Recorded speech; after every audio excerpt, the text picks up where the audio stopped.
Dan, this is crazy. The media called it. It's all over. Is it over? Because I'd like to talk to you about Dominion voting systems. Oh my gosh, we can't talk about that. The media said no. Double-barreled. You know what I mean to the media. Let's talk about Dominion voting systems. Ladies and gentlemen, 28 states. That's a 2 and an 8 for the liberals listening who have a tough time with numbers, math and stuff. 28 states, that happens to be a majority of them. Again, liberals have a tough time with averages, majorities, denominators and numerators, that kind of thing. 28 states use Dominion voting systems. And Dominion voting systems, ladies and gentlemen, there have been some issues in the past with some of the systems they've used. Fair question. It's only the most important election of our lifetime. If 28 states use the voting system that Democrats were concerned about in the past for potential fraud, I think it's worth investigating. No? Well, I'm not really asking because we're going to do it anyway. Let's get right to it. Hat tip the great Kyle Becker on social media, who's a good man who, disclosure, I know from our time at Fox together. Good man. Kyle Becker has been all over Dominion voting systems and keeps finding these interesting things everywhere. So I think this little screenshot from his feed on Twitter. It's interesting that Dominion voting systems that calculated the votes in 28 states, and some of the states where we see bizarre statistical anomalies in the Trump-Biden counts, they bid to be the voting system in Pennsylvania for a Pennsylvania election. So we can see that bid because this is public. Here's the cover from it. In the city of Philadelphia, as a matter of fact.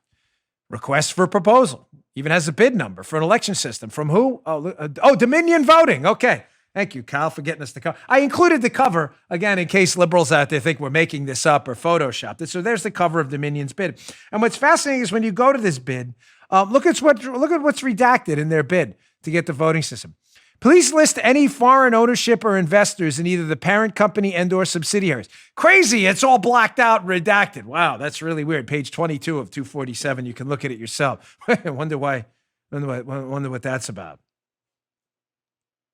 It could be innocent. It could be. But you know what we do here. We always build the drama because that's what the show is about, is building a case, right? I'm a former investigator. We build a case with evidence. Circumstantial evidence is, in fact, evidence. Most cases in a criminal court or civil court are built on, in fact, circumstantial evidence.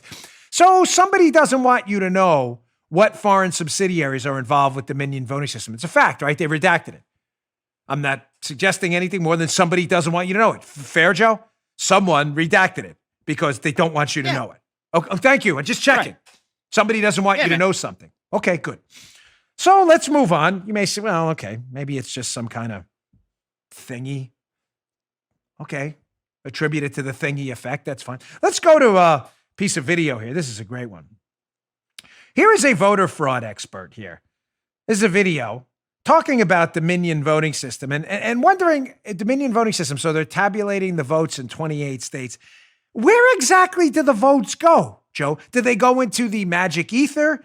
Did they go in some server resting on one of the rings of Saturn? Like, where exactly do the votes go? Because when you have paper ballots, you do this thing like you fill it out, you give them the paper, and we have the paper so we can check your vote. I know, sounds crazy, right? But where exactly, when it's an electronic software tabulation system with hardware and everything, where exactly does your vote go? You hit a button, fill out a circle, whatever. Where do they go? Well, listen to this guy, because this is very, very weird, how when you vote using a Dominion system, where they go. Check this out.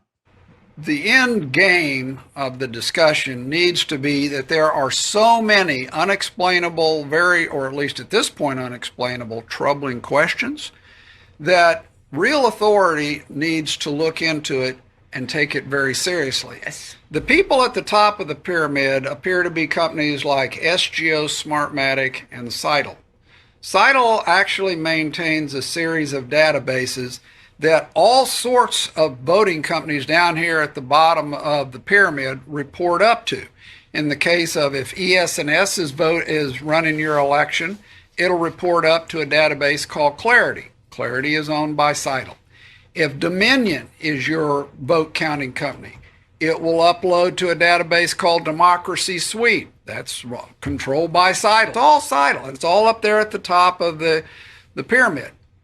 So you can see right there that Clarity and Seidel is where all the votes are residing. They're not residing in some safe, secure little server that's controlled by the county or even the Secretary of State or anyone else there. It's controlled by Seidel. That's interesting. Yeah. Can I get another Paula said too. You didn't hear that. Okay. She really needs a microphone. That was 3 hums. Okay. All right. So doesn't necessarily mean there was fraud. Fair enough. We don't jump to any conclusions. So we know clearly facts analysis, things the media won't do, but we'll do on the show. Somebody doesn't want you to know who has some kind of foreign connection to Dominion. Someone, we don't know who that is, but someone redacted that. We also know now that Dominion was used in 28 states and their votes are stored in some database in some kind of connection to a company named Seidel, out of the control of the secretaries of state of each individual state who are supposed to be overseeing this. Weird. Okay. So where exactly are these votes stored then if they're exported to this company Seidel from Dominion through these other companies like Democracy, whatever you call it, the Democracy, whatever, Russ, whatever his name was? I'm sorry. Forgive me, Russ. I forgot your last name. Ramsland. Here's Russ again, another program, talking about where exactly those votes when they leave Dominion are stored, because you would think there'd be some kind of audit trail, like, cases of paper ballots, so we can actually go back and check who actually voted for who.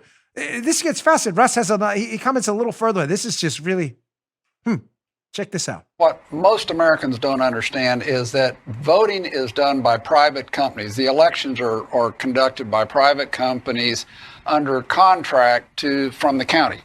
And we went in and started looking at these private companies and their software and their security. And we realized, first off, there are no security standards.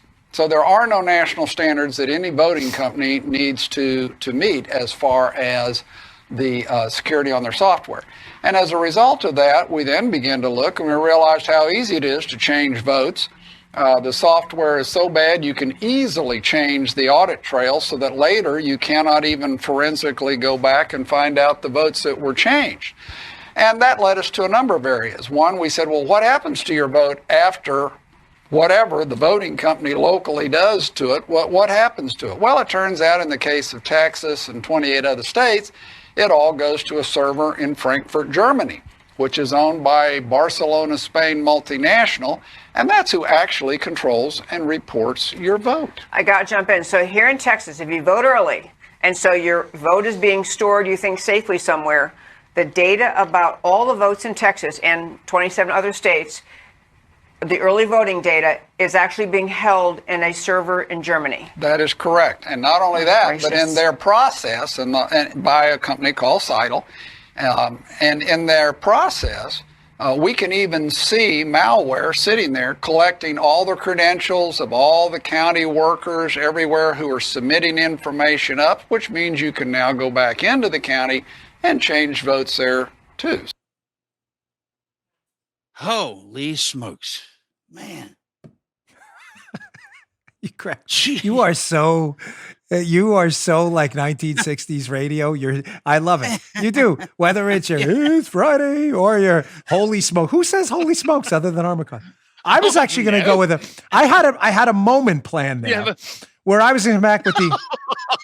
I was just going to give a Wait for you to chime in with a Paula to come back with a Nobody's. Now, keep in mind, Joe, you may be saying, I know you like to question a lot. Sometimes he'll send me some stuff, text. Hey, man, this, it's crazy, that clip you sent. I do. You may say to yourself, well, this guy's voter fraud expert, Mr. Russ here, that, after the election, he just wanted some media hits. So he came out and did that, right? No, that was filmed before the election. Oh, it was? Oh, that's fascinating. So Russ, Mr. Russ there, came out before the election, was like, hey, maybe we should really pay attention. We have a system storing data in a foreign server about the vote with no audit trail where malware can be introduced. I'm just asking questions. Like, maybe we should look into that. Just maybe. You just heard Dan Bongino.